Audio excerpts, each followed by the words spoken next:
So, my friend Exotic Potato and I were talking about the new Zelda game. Oh! And we were talking about these shrines that give you the choice of more health or more stamina. And he asked me the question. Hey Zensto, I have a question for What you. do you want? What do you want? Do you prefer heart containers to stamina vessels? Stamina usually. Interesting. Me too. And that got us thinking, how useful are hearts or other forms of health really in gaming? Almost every game has some sort of health mechanic and a distinction of health between characters' levels. So how important is health exactly? Well, we think it's overrated, right, Potato? Yes, indeed. Now let's get into this, gamers. I'm a bag falling. Okay, what is he?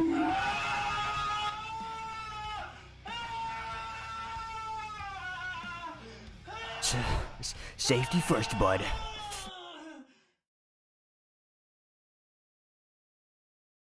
Street Fighter, an age-old classic dating back to 1987. The game was a lot different back then.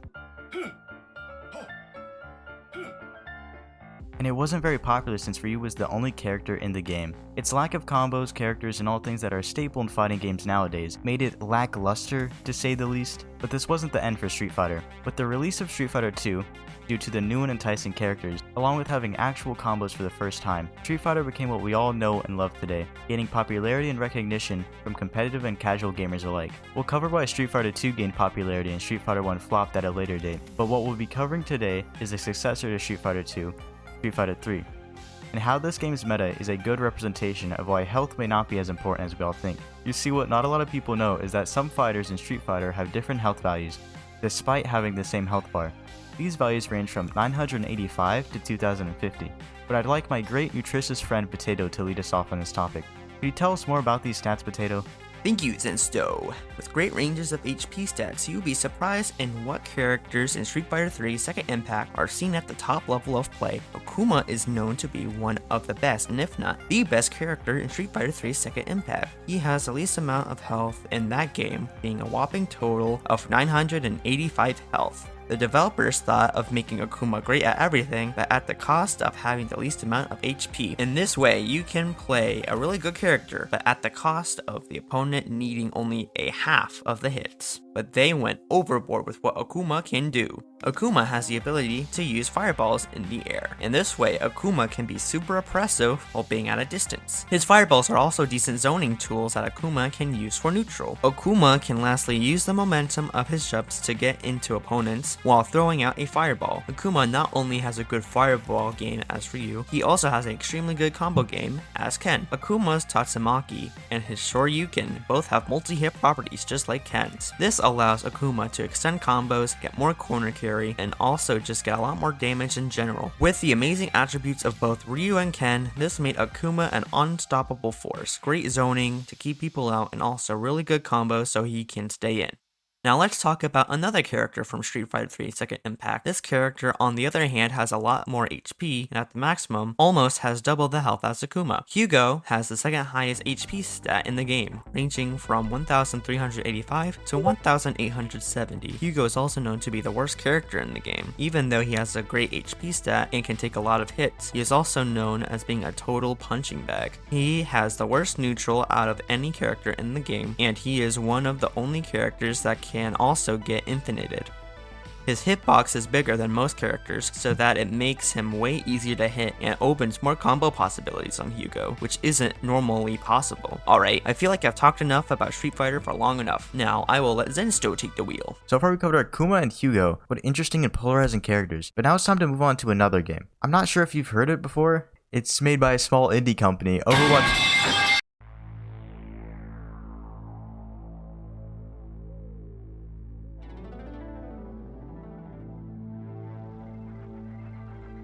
Overwatch, infamous for many reasons. Though this game has been through many scandals, and the community is less than pleased with the current state of the game, we will be ignoring that today to discuss the competitive side of this game.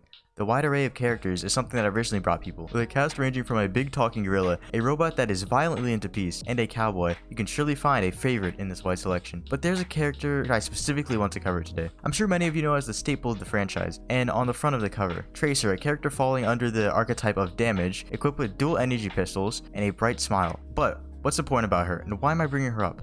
Well, of course, it's because she has the lowest health in the game, and yet she is very good, and has been viable across many metas. The key lies within her movement abilities. Her blink gives her the ability to enter combat and apply pressure at will, making capitalizing on mistakes of opponents her forte. Recall is also a very important ability, the ability to negate damage done onto oneself within a 3-second time interval. This allows her to get in and get out unharmed, with the downside of being cooldown usage. Her pistols also support this playstyle, at a close range dealing around 220 damage per second. This is extremely high even with the damage class. So to wrap things up, Tracer, despite her low health, is able to be a good character due to her abilities, blink and recall, and her damage output. So for the next section, we'll be covering...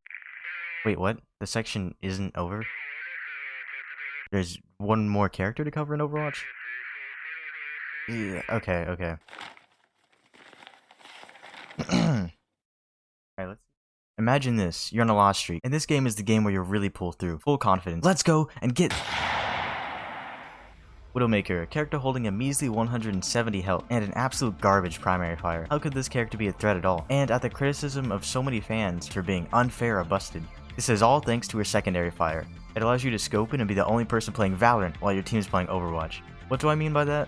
Well, her charge-up scope has the ability to one-shot. This, along with her grapple and horrible close-range combat, incentivizes holding high ground and off-angle positions, where you can snipe and one-shot many of your enemies. She had dominated the previous season due to her insane range, allowing her to put pressure and kill enemies essentially across the map. This was frustrating for the enemy, and often players would have to prioritize Widowmaker before they could put pressure on the enemy team. While she was good for a time, her nerf made her not as viable, but it's still interesting to look back at a busted one-shot character with low health. And I think with that should be the end for this section. Now we're going to be covering a different game entirely, one that doesn't have health, and I'm sure that's going to get confusing, but I'll explain. We will be covering...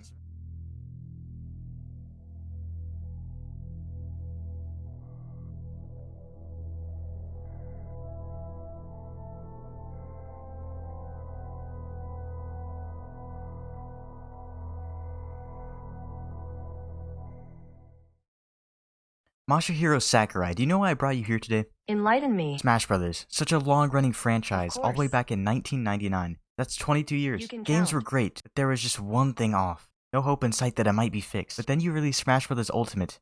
Everyone is here. If there was ever a time to be hopeful, it was now. Yum-yum. And yet, it wasn't there. Can you guess what I it have was? an idea. Waluigi. Everyone asked for him, and yet I've you had still... enough. I'm sick of these childish questions. Get this through your thick skull. Waluigi will never be a fighter. Never. I believe we've done enough here. Nintendo ninjas. Get him. Wait, what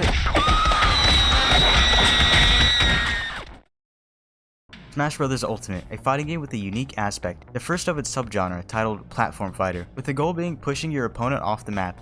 Many were hesitant to call this game a fighting game at first due to the unique style of play. You see, this game does not have a typical health system. As seen next to the player icon, the health is a percent. As you take more damage, your percent increases. And as your percent increases, so does your stun and knockback whenever you get hit. Due to the maps of this game, it is essentially equivalent to a health bar. The higher you are in percent, the easier you are to kill. Exceptions being that you can be killed early by spikes or edge guarding.